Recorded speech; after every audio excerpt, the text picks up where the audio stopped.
Mayank Mayank Mayank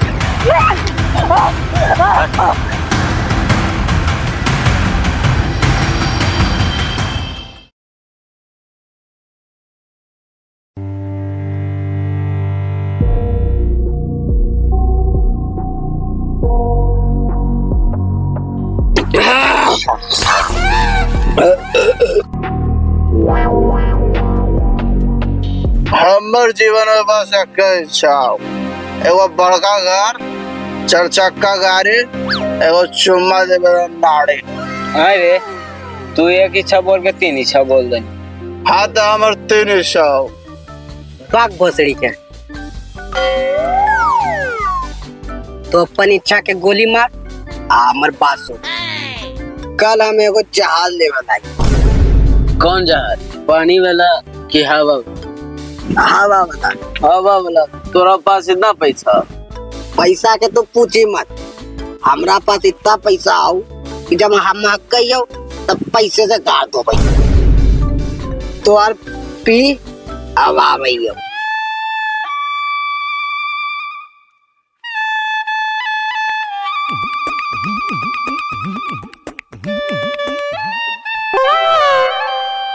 ready किया वो देख तोर मौसा आ रहा।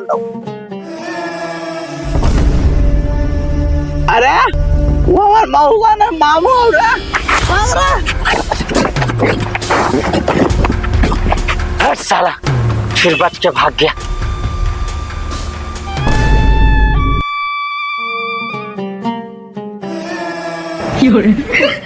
सर हम लोग भी तो इंसाने हैं, हम लोग का भी मन तो करता है। लीजिए ना सर, पीजिए। इसे बात तो तुम्हारा सही है।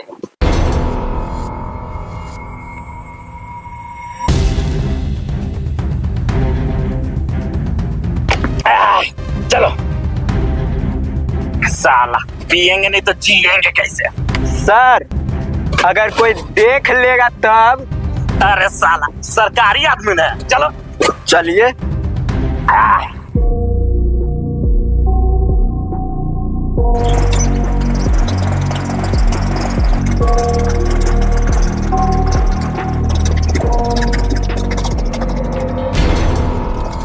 क्या हुआ सर? अरे रवि, लगता है किसी का लाश पड़ा हुआ है।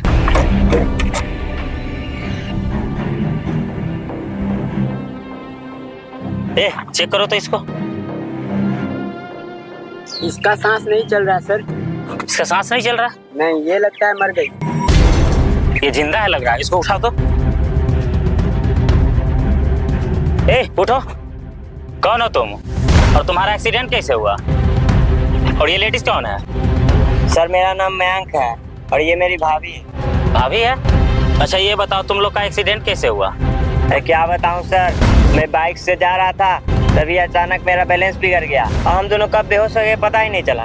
बेहोश नहीं, इनकी मौत हो चुकी है। क्या क्या बोल रहे हैं सर? मेरी भाभी की मौत हो गई? जी हाँ, इनकी मौत हो चुकी है। भाभी भाभी आप मुझे कहाँ छोड़ के चले गए? भाभी। अच्छा ये बताओ तुम दोनों कहाँ जा रहे थे? अरे क्या बताऊं सर, मैं भाभी को डॉक्टर के पास ले जा रहा था। मुझे क्या पता था इतनी बड़ी दुर्घटना हो जाएगी। कोई बात नहीं मयंक, हमें तो अपनी कार्रवाई करनी पड़ेगी। तुम एक काम करो, अपना घर जाओ और तुम्हारी भाभी का बॉडी हम पोस्टमार्टम के बाद भिजवा देंगे। ठीक है सर, लेकिन मैं घर वाले को क्या जवाब दूंगा? मयंक मैं जानता हूँ, लेकिन अपने आप पे हिम्मत रखो। ठीक है सर। रवि जल्दी से इस बॉडी को पोस्टमार्टम के लिए भेज दो। Hello ambulance.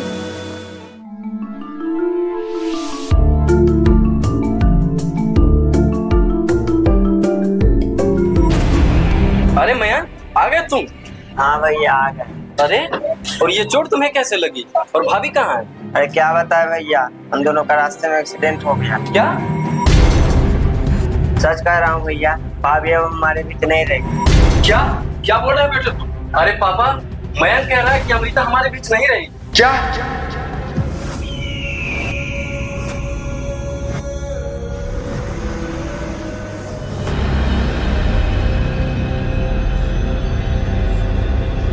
क्या हुआ डॉक्टर साहब, क्या कहती है पोस्टमार्टम रिपोर्ट?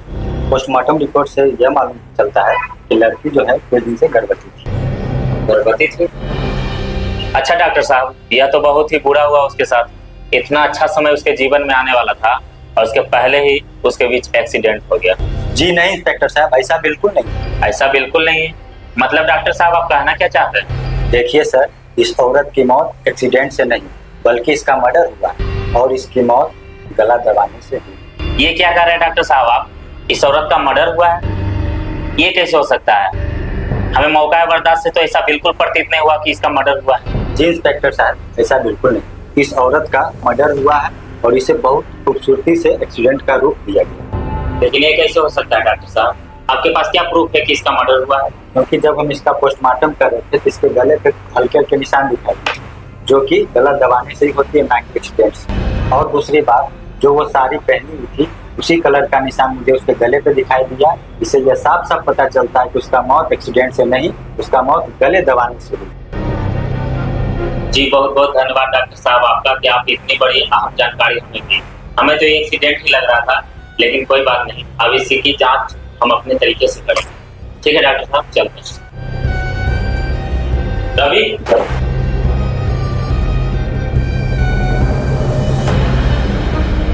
यार रवि, उस औरत को किसने मारा होगा?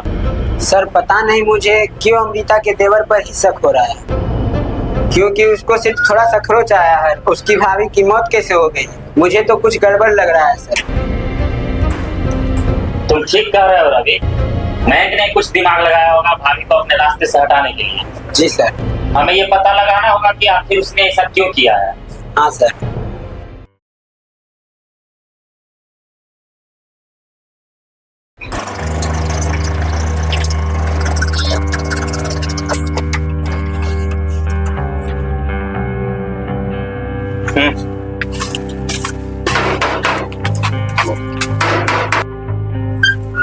अरे सर आप? हाँ मैं। तुम्हारा घर वाला कहाँ? आइए सर, अंदर आइए।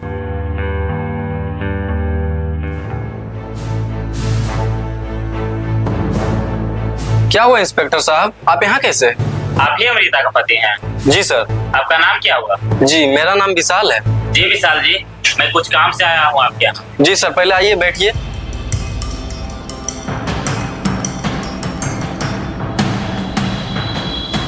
मैं आपके पत्नी के एक्सीडेंट के बारे में कुछ बात करने आया हूँ। क्या बोले सर, मेरी तो पूरी दुनिया ही उजड़ गई। मेरी पत्नी की एक्सीडेंट में मौत हो गई और उसको लेके मैं बहुत परेशान हूँ। हाँ सर, मेरी बहू बहुत अच्छी थी। मयंक, उस दिन जो तुम्हारा एक्सीडेंट हुआ था वो सच में हुआ था? जी इंस्पेक्टर साहब, सच में एक्सीडेंट हुआ था और मैं कब बेहोश हो गया मुझे पता ही नहीं चला।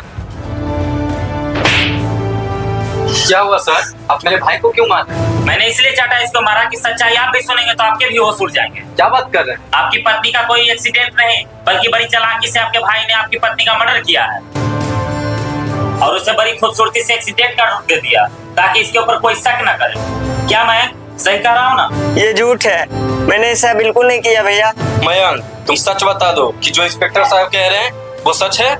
बोल बेटा, क्या तूने ही अपने भाभी को मारा है? लेकिन सर, आप ये कैसे कह सकते हैं कि अमृता का मर्डर इसने किया है? क्योंकि विशाल जी, हमने अमृता का पोस्टमार्टम कराया है और पोस्टमार्टम रिपोर्ट में साफ साफ पता चल रहा है कि उनकी हत्या हुई है, साड़ी से गला घोटकर, और तो और वो प्रेग्नेंट भी थी। लेकिन उसने तो मुझे कभी नहीं बताया कि मैं प्रेग्नेंट हूँ। अब ये तो अपना भाई से ही पूछ लें। मयंक, ये इंस्पेक्टर साहब क्या कह रहे हैं? नहीं भैया, मैं सच कह रहा हूँ, इंस्पेक्टर साहब झूठ बोल रहे हैं। अच्छा, मैं झूठ बोल रहा हूँ? रवि, इसको थाने पकड़ के ले चलो और अच्छे से धुलाई करो, देखते हैं कैसे नहीं सच्चाई उगलता है। इंस्पेक्टर साहब, मुझे इसे मत ले जाइए, मैं आपको सब कुछ सच सच बताता हूँ। भैया आप मुझे माफ कर दीजिए, मुझसे बहुत बड़ी गलती हो गई। मयंक, ये तुम क्या कह रहे हो? हाँ भैया, सच में भाभी को मैंने ही जान से मारा। अच्छा, फिर पूरी बात अब सच सच बताओ, क्या हुआ, कब हुआ और कैसे हुआ? सर, मेरी भाभी इतनी खूबसूरत है कि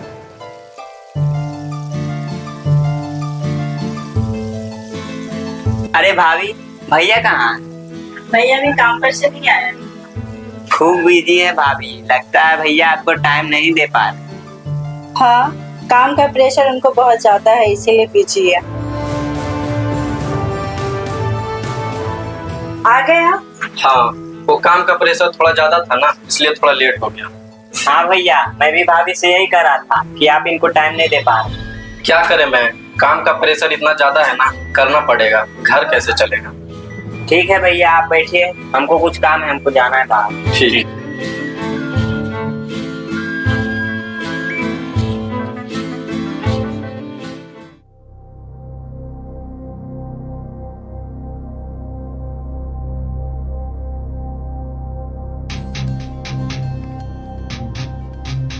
क्या भाभी, क्या कर रहे हैं? हाँ देवर जी, थोड़ा काम कर रही हूँ। और बताओ कैसे हो आप? अच्छा एक बात बताए भाभी, हाँ देवर जी बोलिए। आप इतनी क्यूट है, फिर भी आपको भैया टाइम नहीं देते हैं। आप कहना क्या चाहते हो? भाभी आप मुझे बहुत अच्छी लगती हो और मैं भी आपको बहुत अच्छा लगता हूँ, मैं जानता हूँ। नहीं देवर जी, ऐसी कोई बात नहीं है।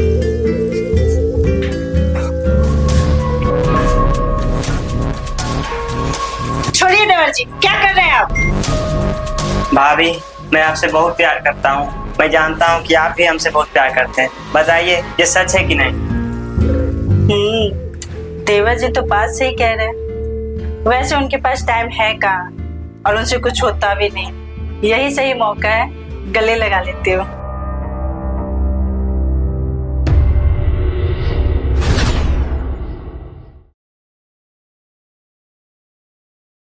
अमृता, अमृता। जी आ रही हूँ। कहाँ हो?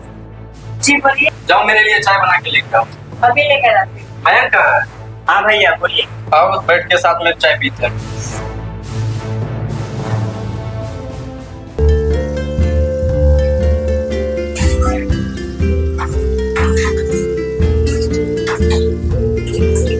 और प्रियांशु, माँ कहाँ गया? माँ बाहर कुछ काम से गई है। अच्छा, और काम वाम के लिए कुछ सोचे हो कि नहीं? बोलो तो मैं अपनी कंपनी में तुम्हारे लिए बात करता हूँ। हाँ देखिए तो सही, ऐसे भी बैठा रहता हूँ। ठीक है। जी चलिए।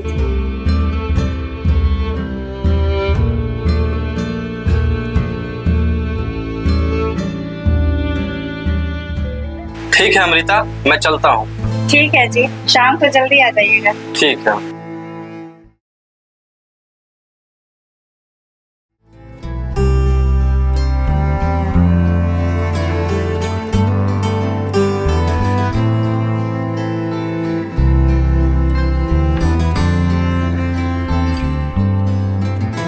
अमृता, तुमने मुझे बहुत ही ज्यादा खुशी दी है।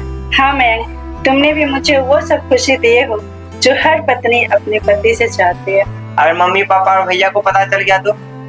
अरे यार, ऐसा कुछ नहीं होगा, तुम निश्चिंत रहो।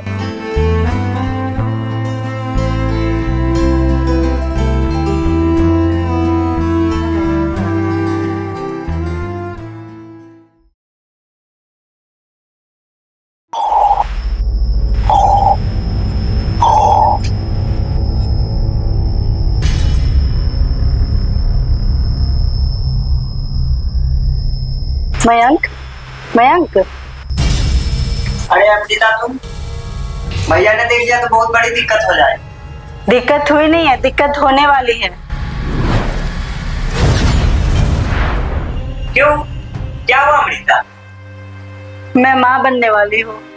तो इसमें दिक्कत वाली कौन सी बात है? ये तो खुशी की बात है। दिक्कत वाली बात है, ये बच्चा तुम्हारा है। ये क्या बोल रही है अमृता? ये बच्चा मेरा नहीं हो सकता। नहीं मयंक, ये तुम्हारा ही बच्चा है। अरे यार, ये तो बहुत बड़ी दिक्कत हो जाएगी। नहीं मेरी जान, कोई दिक्कत नहीं होगी। हम दोनों यहाँ से कहीं दूर भाग चलते हैं। नहीं अमृता, ऐसा नहीं हो सकता। तुम एक काम करो, तुम इस बच्चा का ऑपरेशन करवा। नहीं नहीं मयंक, ऐसा नहीं हो सकता है। तुमको शादी तो करना ही पड़ेगा। देखो अमृता, तुम पागल वाली बात मत करो। मैं ऐसा हरगिज नहीं कर सकता और मैं अपने परिवार को धोखा नहीं दे सकता। अच्छा, धोखे की बात करते हो? मजे लेने में तो घर परिवार का याद नहीं आ रहा था, और शादी तो मैं तुमसे ही करूंगी। रहा बच्चा का बात, तो मैं बच्चा का ऑपरेशन नहीं करवाऊंगी।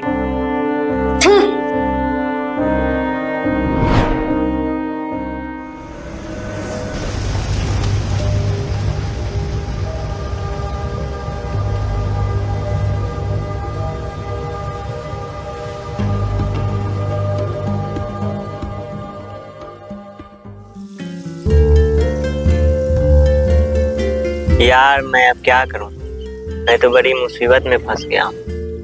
अमृता वर्षन करने के लिए तैयार नहीं और शादी करना चाहती है। अगर ऐसा हो गया तो मैं मुंह दिखाने लायक नहीं रह पाऊंगा और अपने परिवार वाले की नजर में हमेशा के लिए गिर जाऊंगा। क्या करूं कुछ समझ में नहीं आ रहा, किस तरीके से इस परेशानी से छुटकारा पाऊं। लगता है इसका बात मानना ही पड़ेगा और इसी की बातों से इसका काम तमाम करना पड़ेगा, यही ठीक रहेगा।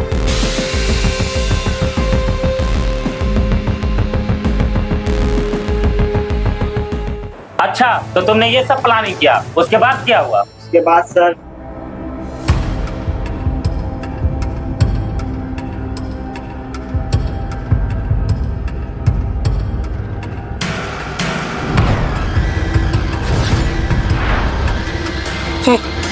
अरे यार अमृता, तुम तो गुस्सा ही हो गई।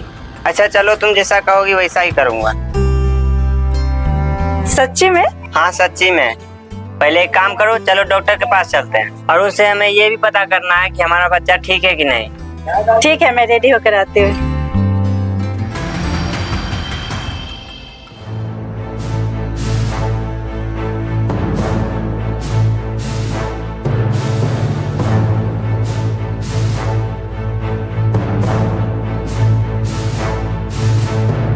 अरे मयंक और अमृता, तुम कहाँ जा रही हो इसके साथ? जी थोड़ी तबीयत ठीक नहीं थी, इसलिए दवा लेने जा रही हूँ। अरे तो मैं चलता हूँ ना तुम्हें लेके। नहीं जी, आप थके हुए होंगे, आप आराम कीजिए, मैं थोड़ी देर में आ जाऊंगी दवा लेकर। हाँ भैया, अब बिल्कुल टेंशन मत लीजिए, मैं जल्दी भाभी को दवाई दिलाकर वापस आ जाऊंगा। ठीक है, आराम से जाना और जल्दी वापस आना। ठीक है भैया, जाते हैं। ठीक है, जाओ।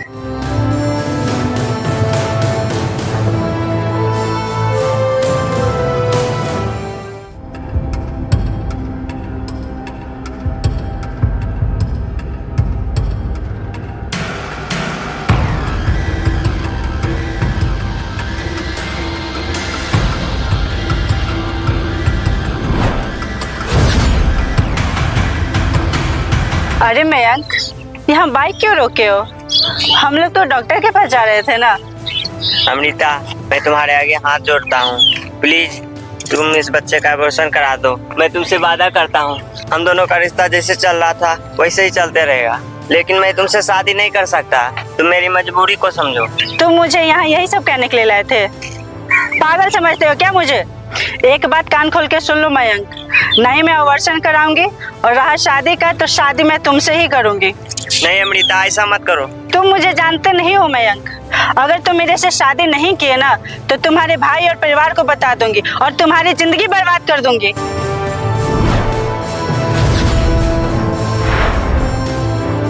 अच्छा ठीक है अमृता, जैसा तुम चाहोगी वैसा ही करूंगा। मैं तुमसे शादी करने के लिए तैयार हूँ। सच में? मुझे पता था कि तुम मेरे बिना नहीं रह पाओगे। मयंक, मयंक क्या कर रहे हो? मयंक, मयंक, मयंक, मयंक, मयंक।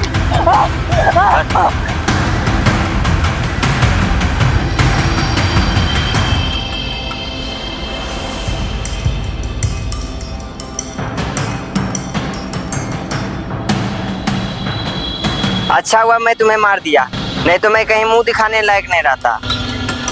अब चलो मैं भी गिरने का एक्टिंग करता हूँ, नहीं तो मैं फंस जाऊंगा। चलो अब कोई देखे अभी तो कोई शक नहीं करेगा और बोलेगा एक्सीडेंट हो गया है। मयंक, तुमने मुझे इतना बड़ा धोखा दिया, मुझे तो विश्वास ही नहीं हो रहा है। मेरे पीठ पीछे तुम लोग रंगरेलियां मना रहे थे।